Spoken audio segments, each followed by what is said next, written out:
On this week's Political Figure episode, we're learning that Murphy must be Gaelic or Celtic or some shit for anti-Nazi. Because between the Dropkick Murphys and Chris Murphy, it seems we've got no shortage of Murphys telling fascists to fuck off. Chris Murphy was born August 3rd, 1973 in White Plains, New York. Being the privileged suburban son of a corporate lawyer and an elementary school teacher, him growing up to be a fighter for the working class was not something anybody would have seen coming. He graduated from Wethersfield High School before going on to get a bachelor's from Williams College and then his Juris Doctor from the University of Connecticut. Right out of school, he worked as a campaign manager and then became an elected official on a zoning commission. But planning and zoning commissions must have been boring, so the following year he ran for the Connecticut State House of Representatives, and he won, unseating a 14-year incumbent Republican, a trend he would seem to continue throughout the rest of his career. As a state legislature, he championed LGBTQ rights all the way back in the early 2000s, before it was cool. He proposed bills for free community and tech college tuition. He co-sponsored a bill to end child poverty and ban smoking at colleges and universities, just all around good shit. And after 2 terms of fighting the good fight in the State House of Representatives, he moved up to the State Senate, winning a seat that'd been held by Republicans for over a decade. In the State Senate, he continued to advocate for public health, supporting legislation that would ban smoking in restaurants and bars. And yeah, kids today, you don't know how good you have it being able to breathe and eat dinner at the same time. You believe this shit? They used to have smoking sections in restaurants, like the air doesn't move the fuck around. And being from the Midwest, I grew up in bars, so I'm pretty sure by the time I was 16, I had inhaled more smoke than the fucking Marlboro Man, all secondhand. And you could never get that smell. Sorry, I'm getting off topic. He also authored a bill that established the Office of Child Protection, which helped abused and neglected kids get the care and services that they needed. He authored a bill that made Connecticut the first state to subsidize stem cell research. He co-sponsored a civil union bill for the LGBTQ community back when gay marriage was still outlawed. And while doing all of this, again, early 2000s had on his website, let me be clear, LGBTQ rights are human rights, and their right to marry and be free from discrimination are civil rights. But never one to stay in one place too long, he decided to run for the United States House of Representatives in 2006 and kicked 12-term Republican incumbent Nancy Johnson the fuck out her seat. Guys, I think it is really important to emphasize how big of a deal it is that he keeps beating long-term sitting incumbents. Because incumbents have a massive advantage. Once somebody holds a seat, they basically have like an 80 to 90% chance of getting reelected. It's why people like Nancy Pelosi and Chuck Grassley got into their positions right after Moses parted the Red Sea and never fucking left. So the fact that he has been able to take long-term opposition-held seats from sitting incumbents means we should be paying the fuck attention to what he does, because clearly he knows how to win elections. As a representative, he championed healthcare reform, working on a bill that was very similar to what would end up becoming the Affordable Care Act. He worked on ethics reform for U.S. representatives, of which he was one. He helped create the Office of Congressional Ethics. Back in 2011, he pointed out that Clarence Thomas had a career of doing shady, unethical shit and co-sponsored a bill that said, hey, maybe we should hold Supreme Court judges to the same ethical standards as all other federal judges. He was critical of private military contractors operating in Iraq. He successfully got legislation passed that required CEOs whose companies do the majority of their business with the federal government to release what their salaries are. He supported public rail infrastructure. But after doing good work in the House for a little while, he decided to move on up and run for the Senate. He faced off against and beat Linda McMahon. Yeah, that Linda McMahon of the WWE McMahons, married to Vince McMahon, current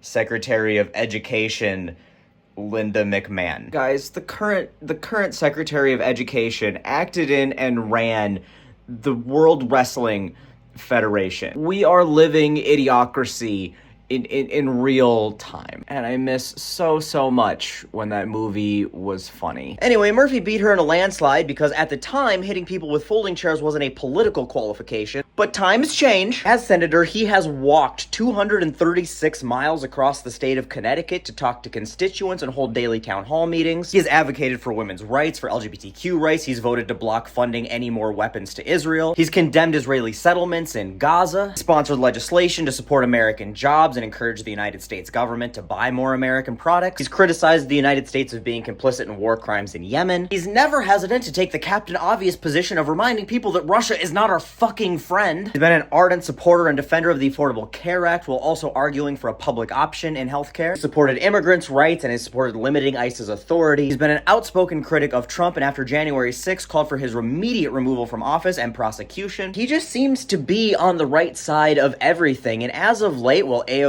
and Jasmine Crockett and Bernie Sanders and Al Green have been getting all of the credit, he's been doing the same shit. Granted, he's got a tad bit more tact in how he goes about it, and it's probably why he gets a little less publicity, but he has been saying and doing all the right shit, not only criticizing fucking fascists for, being fucking fascist, but also calling out his own party for being the epically feckless fucking failures that they are. He has been calling for the Democratic Party to abandon their neoliberal bullshit. He has pointed out that they have rightfully earned the perception of being a party of elitists who have abandoned the working class. He's continuously reminding the party that we cannot keep adhering to decorum and norms that no longer fucking exist.